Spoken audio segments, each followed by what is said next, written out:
মহারাজের একই সাজ, বিধ্বস্ত, হতাশাগ্রস্ত, নিষ্প্রভ। ক্রিস্টিয়ানো রোনালদোর এই সাজ যেন অসহনীয়। যেই লোকটা বছরের পর বছর ফুটবল বিশ্বকে স্রেফ শাসন করে গিয়েছেন নিজের অধ্যবসায় আর স্কিলের জোরে, সেই লোকটার বিদায় হয়তো আর একটু রাজকীয় হতেই পারত। কিন্তু ভাগ্যের পরিহাস, ফুটবল বিধাতার লিখনি, CR7কে ইউরো কাপের মঞ্চ ছাড়তে হলো পরাজিত নায়ক হয়েই, তাও আবার টাই ব্রেকারে ফ্রান্সের কাছে হেরে। আগের ম্যাচে তিনটে পেনাল্টি বাঁচিয়ে নজির গড়েছিলেন দিয়াগো কোস্তা। কোয়ার্টার ফাইনালে তিনিও বাঁচাতে পারলেন না পর্তুগালকে। শেষ 8-এই ইউরোর অভিযান শেষ হলো পর্তুগিজদের। সেই সঙ্গে সম্ভবত শেষ হয়ে গেল ক্রিস্টিয়ানো রোনালদোর দীর্ঘ ইউরো সফর। শুক্রবারের রাতে কোয়ার্টার ফাইনালের লড়াইটা দু দলের জন্য ছিল দুরকম। শেষ 8-এর লড়াইয়ে নামার সময় ফ্রান্সের অধিকাংশ ফুটবলার মাথায় ঘুরছিল দেশের রাজনৈতিক পরিস্থিতি, ফিটেমাটি হারানোর সম্ভাব্য আতঙ্ক। আসলে ফ্রান্সের বর্তমান যা পরিস্থিতি, তাতে মেরিন লে পেনরা ক্ষমতায় এলে ফ্রান্স ছাড়তে হবে অফরাসি কোটি কোটি মানুষকে।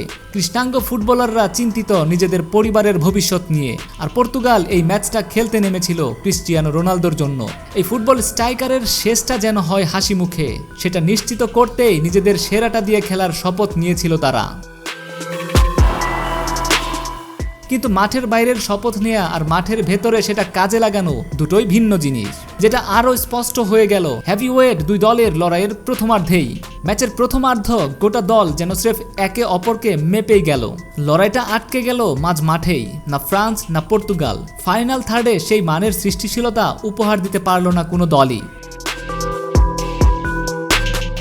ম্যাচের পুরো চিত্রটাই যারা পাল্টে দিতে পারতেন, সেই CR7 ও কিলিয়ান এমবাপ্পে পুরো ম্যাচ জুড়ে ছিলেন নিস্তেজ। গুরু শিষ্যের যে লড়াই ফুটবল বিশ্ব দেখার অপেক্ষায় ছিল, সেটা অদেখায় রয়ে গেল ফুটবল প্রেমীদের।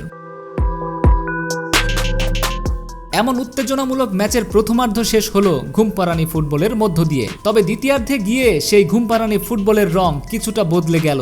দু দলের মধ্যেই যেন হঠাৎ প্রাণের সঞ্চার হলো। দ্বিতীয়ার্ধের শুরুতেই পর্তুগিজদের অনেক বেশি আগ্রাসী ও আত্মবিশ্বাসী দেখাচ্ছিল। ম্যাচের বয়স তখন ঘণ্টাখানেক। পরপর দুটো ভালো সুযোগ পেয়েছিল পর্তুগালের ব্রুনো ফার্নান্ডেস, কিন্তু সেই সুযোগ কাজে লাগাতে পারলেন না তিনি। সুযোগ আরও একটা এসেছিল রোনালদোর কাছেও, কিন্তু তার শট আটকে দেন ফ্রান্সের গোলরক্ষক মাইক মেনিও। এরপর অবশ্য খেলার গতি আবারও বদলে যায়।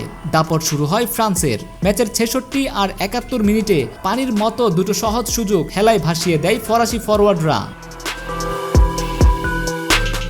দু দলের ফরওয়ার্ডরা এই সুযোগ মিস না করলে হয়তো নির্ধারিত সময়েই ফল বেরিয়ে আসতো, কিন্তু তেমনটা হয়নি। নির্ধারিত 90 মিনিটে কোনো দলই গোলমুখ খুলতে না পারায় খেলা গড়ালো অতিরিক্ত সময়ে।